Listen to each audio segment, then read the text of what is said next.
मैं तो सुबह टीवी देख रहा था, मैं अपने मोबाइल को लेके आता हूँ। कुछ पोस्टर्स जो टीवी ने आज चलाया है, ये आपस में इन्हीं के किसी गुट ने लगाया है। इनके पोस्टर्स का विषय मैंने उनका स्क्रीनशॉट लेके रखा हुआ है, वो आपको पढ़ के सुनाता हूँ। आपस में इनकी बातचीत। ममता बनर्जी कांग्रेस के लिए और राहुल गांधी के लिए क्या कह रही है? कांग्रेस अपनी विश्वसनीयता खो रही है, हम कांग्रेस पर निर्भर नहीं रह सकते। अभी चंद दिनों पहले चुनाव में ममता बनर्जी ने कहा कि कांग्रेस पर निर्भर नहीं रह सकते, कांग्रेस अपनी विश्वसनीयता खो रही है। फिर राहुल गांधी जी वो अंडमान निकोबार जाने से पहले और कहीं फॉरेन जाने से पहले एक आधे दिन के लिए कलकत्ता चले गए थे और गाड़ी में बैठ करके, मुझे याद है गाड़ी में बैठकर ही बाइट दे दी थी, कोई रैली वैली नहीं की थी। और वहां उन्होंने कह दिया था कि ममता बनर्जी की के खराब गतिविधियों के कारण, उनकी पार्टी के खराब गतिविधियों के कारण आज भारतीय जनता पार्टी कलकत्ता और बंगाल में प्रवेश कर चुकी है। आपने बाइट चलाया था। और आज ये बैठे हुए हैं अगल बगल में, ऐसे सोनिया जी और ममता जी गले मिल रही थी जैसे पता नहीं कुंभ की मेले में बिछड़ी हुई बहनें हो। बताइए अभी एक महीने पहले किस प्रकार का बयानबाजी हो रहा था। और सुनिए, उसके बाद अरविंद केजरीवाल ये तो फेमस है, गलती से भी कांग्रेस को वोट मत दे देना जी, इनका बयान है। अभी चुनाव में कह रहे थे गलती से भी कांग्रेस को वोट मत दे देना जी, गलती से भी कांग्रेस को वोट मत दे। अभी पंजाब में चुनाव होंगे, मैं देखता हूं जैसे केजरीवाल जाके कांग्रेस के लिए कैंपेनिंग करते हैं या कांग्रेस केजरीवाल जी के लिए कैंपेनिंग करती है। यहां कॉन्स्टिट्यूशन क्लब में ऐसे फूल का गुच्छा पकड़ा के ऐसे बैठे हुए हैं जैसे जन्म जन्म का संबंध है, मगर चुनाव आते ही दूध का दूध और पानी का पानी हो जाता है। इनका ड्राइंग रूम एक है, ड्राइंग रूम एक है, मगर चुनाव का अखाड़ा सबका अलग अलग है।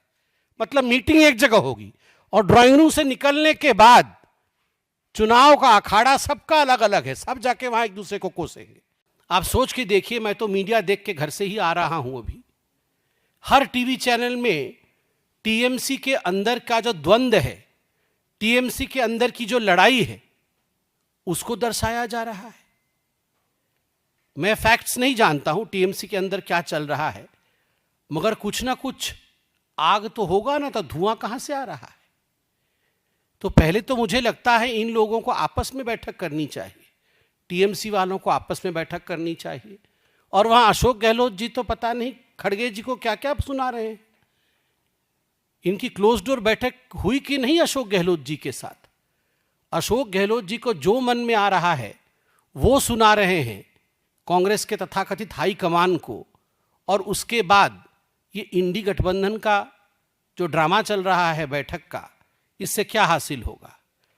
मैं सुन रहा था कि आज खड़गे साहब ने कहा कि हर 2 महीना में हमारा बैठक होगा, हर तीसरे महीने एक चुनाव हारेंगे और हर दूसरे महीने में एक इनका गठबंधन एक बैठक होगी।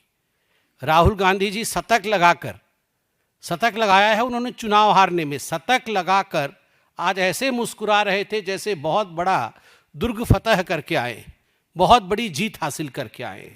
आज भी कॉन्स्टिट्यूशन क्लब के एक कमरे में इसी प्रकार का इंडी गठबंधन की एक बैठक समाप्त हुई और आदरणीय खड़गे जी ने अभी कुछ देर पहले मीडिया को संबोधित किया। उन्होंने कहा कि एसआईआर हुआ, वोट चोरी हुई। मुझे तो समझ में नहीं आता है, ये एक ही टेप रिकॉर्डर ये कब से चला रहे हैं? मगर एसआईआर तो तमिलनाडु में भी हुआ, एसआईआर तो केरल में भी हुआ। तमिलनाडु में आप झटपट से वहां आप चले गए, जाके दूसरे पार्टी के साथ आपने गठबंधन कर लिया और सरकार बना लिया। और डीएमके वहां बोल रही है यहां तो वोट चोरी नहीं, यहां तो एलआई ही चोरी हो गई, वहां तो एलआई चोरी हो गई। केरल में आपने सरकार बना लिया तो एसआईआर को कोस नहीं रहे, बंगाल में हार गए तो एसआईआर का रोना रो रहे। तो ये जो हाइट ऑफ हिपोक्रेसी है, ये सब हम और हिंदुस्तान देख रहा है। अगर सही मायने में कुछ चोरी हुआ है तो जो इंडी गठबंधन, मुझे तो पता नहीं आज इंडी गठबंधन में कितने कंपोनेंट्स हैं, इनके कंपोनेंट्स वेरी होते रहते हैं, सही मायने में इंडी गठबंधन वालों का वजूद चोरी हुआ है। आज जमीन पे इनमें से किसी पॉलिटिकल पार्टी का कोई वजूद नहीं है। इनकी ईमान चोरी हुई है और इनकी ईमान चोरी के कारण जनता ने इन्हें वोट नहीं दिया। सर्वदलीय बैठक की मांग कि सर्वदलीय बैठक होनी चाहिए। पिछली बार जब सर्वदलीय बैठक बुलाया गया था नारी सशक्तिकरण के लिए, नारी वंदन अधिनियम के लिए, तो इनमें से कोई पॉलिटिकल पार्टी नहीं आई थी। ये सब नदारत थे। जब पार्लियामेंट में सत्र के दौरान बैठक बुलाई जाती है, ये कोई नहीं आते हैं, बहानाबाजी करते हैं और यहां पर प्रेस कॉन्फ्रेंस करके कहते हैं कि सर्वदलीय बैठक होना चाहिए। दो लोग सुनने में आया है, दो कंपोनेंट वो मोबाइल से ही जुड़ गए थे, वो कॉन्स्टिट्यूशन क्लब तक भी नहीं आ पाए। उद्धव ठाकरे जी बहुत व्यस्त थे, वो मोबाइल से ही जुड़ गए कि मैं मोबाइल से ही ज्ञान भी ले लूंगा और जो ज्ञान देना है वो ज्ञान भी दे दूंगा। आप सोचिए अगर इस प्रकार की इनकी कवायद रहेगी कि मोबाइल से ही ये बैठक कर लेंगे तो इनका क्या हश्र होने वाला है। जनता ने इनको इनएक्टिव कर दिया है और ये जबरदस्ती एक्टिव होने की कोशिश कर रहे हैं। पूरी तरह से जनता ने इनको इनएक्टिव किया है।